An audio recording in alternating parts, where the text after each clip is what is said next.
ये दिग्विजय सिंह चले गए हैं, उन्होंने कहा है तो आरएसएस ने कराया था। मान्यवर, ये क्या बोल रहे हैं? किसके लिए बोल रहे हैं? किसको बचा रहे हैं? क्या कहना चाहते हैं? और हिंदू टेरर का सगुफा किसने छोड़ा? मैं आज दुनिया के सामने, देश की जनता के सामने गर्व से कहता हूं कि हिंदू कभी टेररिस्ट नहीं हो सकता। हम कभी टेररिस्ट नहीं हो सकते। क्या कहना चाहते हैं? फर्जी टाइप के केस बनाए, एक भी केस अदालत में नहीं टिका। देशभक्त संगठनों पर आरोप लगाए आपने, सिर्फ आपकी छिछोरी राजनीति के लिए, क्षुल्लक फायदे के लिए। और फिर क्या कर लिया? फिर भी हार गए। हारे तो ना। और अब हर रोज कह रहे हैं कि आप हमेशा है नहीं, आप हमेशा नहीं रहेंगे, आप हमेशा का तो मुझे मालूम नहीं साहब। मैं 61 का हुआ हूं।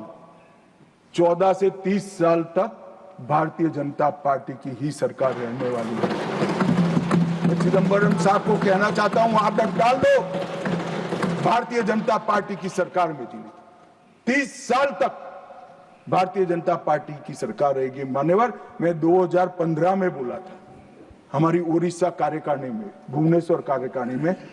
अब ये 5 साल गिन लो तो 15 तो हो ही गए और 15 भी हो जाएंगे। मान्यवर, भारतीय सेना के लिए कभी भी इन्होंने तैयारियां नहीं की। चीन के कई जवानों ने चीन की लड़ाई के बाद लिखा, हमारे पास बंदूक छोड़िए, कारतूस छोड़िए, नमक, चीनी और माचिस भी उपलब्ध नहीं थी। घनघोर ठंड में पहनने के लिए हमारे लिए ठंड के कपड़े भी नहीं थे। मान्यवर, आज वही सेना ब्रह्मोस से लैस है। आकाश उनके मिसाइलों को तोड़ देता है मान्यवर।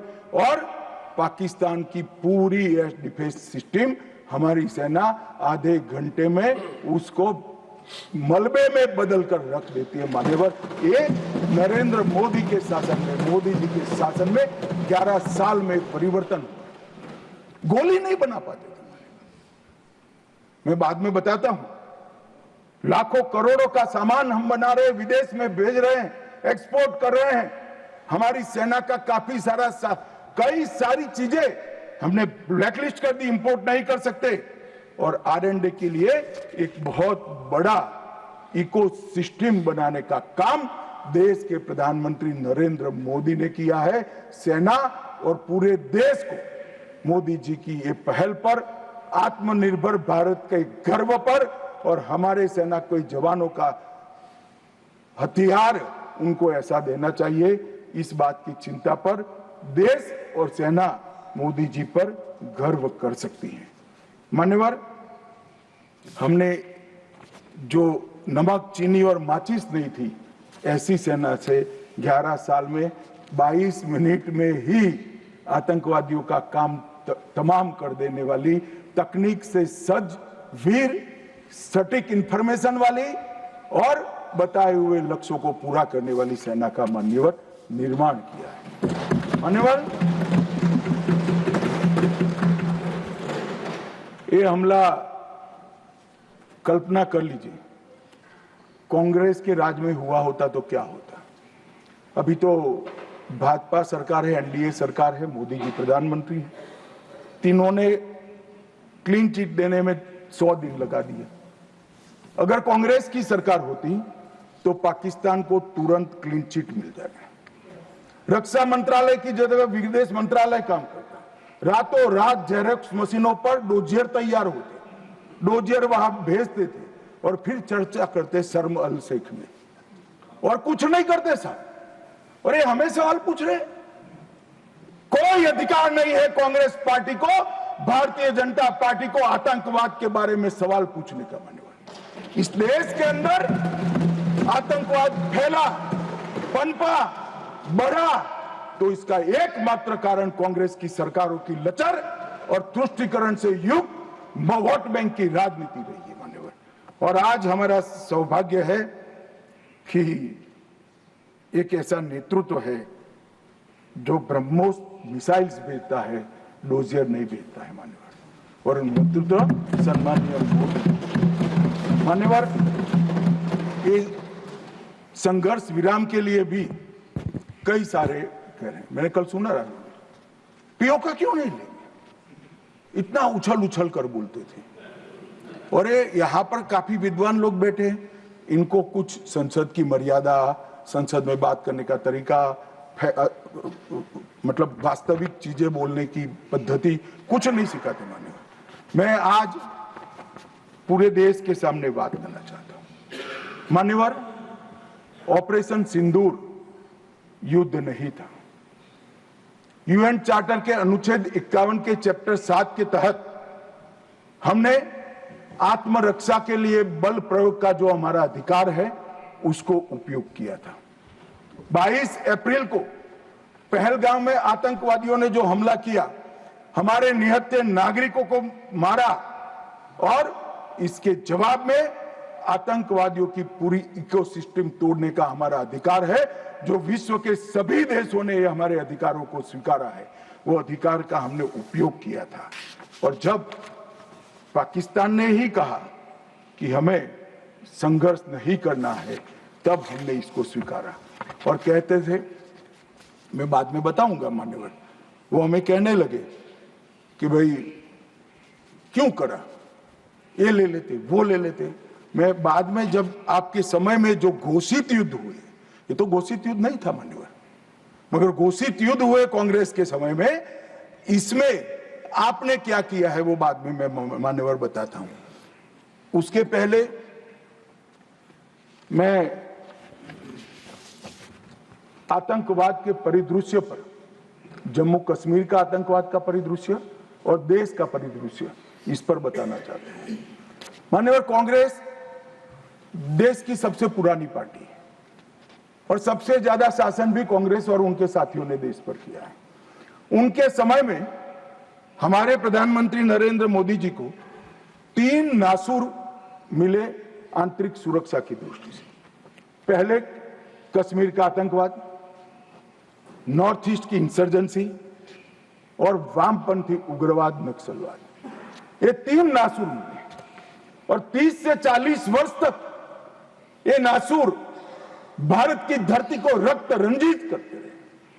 न जाने कितने लाल हमारे सेना के, सीआरपीएफ के, बीएसएफ के, सीआईएसएफ के मारे जाते रहे, शहीद पर शहीद।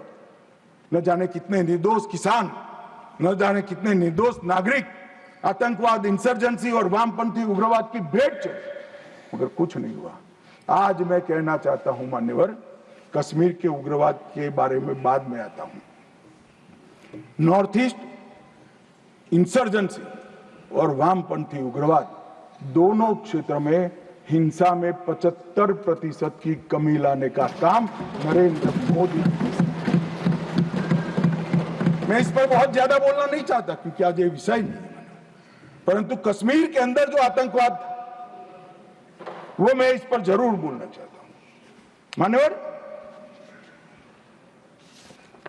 इसका कारण क्या था, इसके कारण के मूल में जाना चाहिए। जब से कश्मीर का सृजन हुआ, धारा 370 बनाई गई। किसने बनाई? कांग्रेस पार्टी ने बनाई। इसका समर्थन और इतने लंबे समय तक किसने चला? कांग्रेस ने चला है। मान्यवर, इसका स्वरूप क्या था? धारा 370 और 35 से क्या कहती?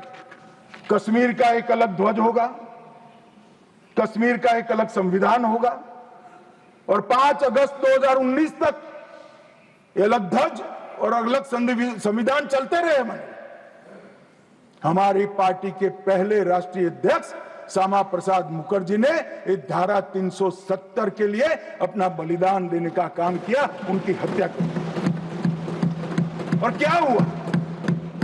इससे हमेशा अलगाववाद को पोषण मिलता रहा कि हम भारत के बाकी राज्यों जैसे नहीं है, हमें कुछ और मिल सकता है, हमारा तो संविधान अलग है, हमारा राष्ट्रध्वज अलग है। तो हर युवाओं को बरगाले,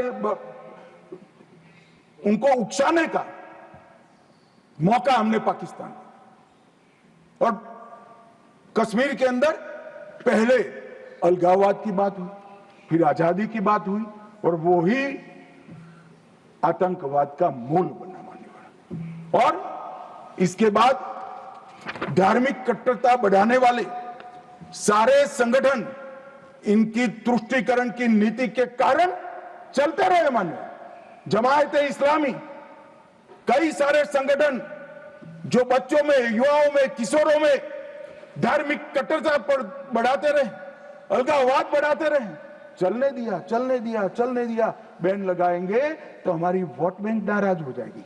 मान्यवर, इसके साथ साथ पाकिस्तान ने टेरर ग्रुप बनाए और ये टेरर ग्रुप के प्रवक्ता, इसका नाम है हुर्रियत कॉन्फ्रेंस। हर टेरर ग्रुप ने अपना एक ग्रुप, सिविलियन ग्रुप बनाया, इसके साथ चर्चा करते रहे और उनके परिणाम स्वरूप यहां आतंकवाद बढ़ता गया। मान्यवर, मैं आज स्वर्गीय शम्मी कपूर को भी कोट करना चाहता हूं। शम्मी कपूर जी, मैं पार्टी का अध्यक्ष था तब मिलने आए थे।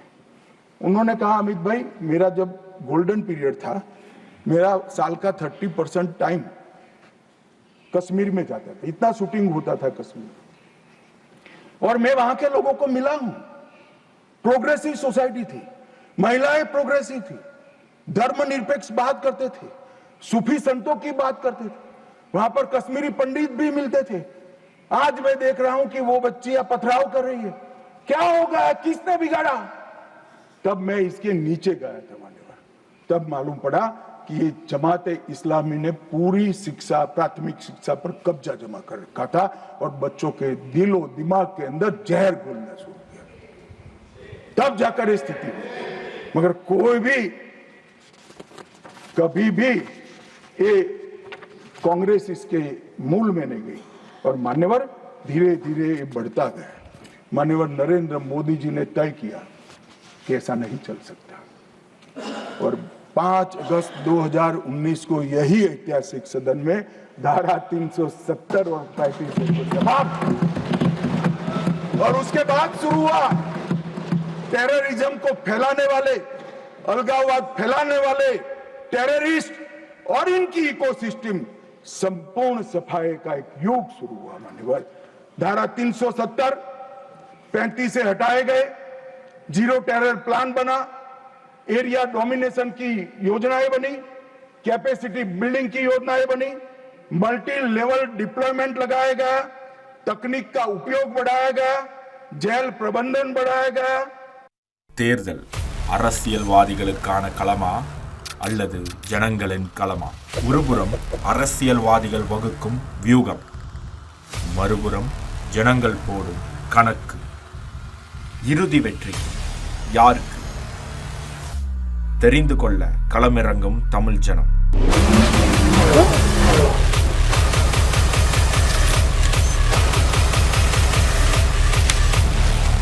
ஆகஸ்ட் 1 முதல் இணைந்திருங்கள் தமிழ் ஜனம் தொலைக்காட்சியுடன்.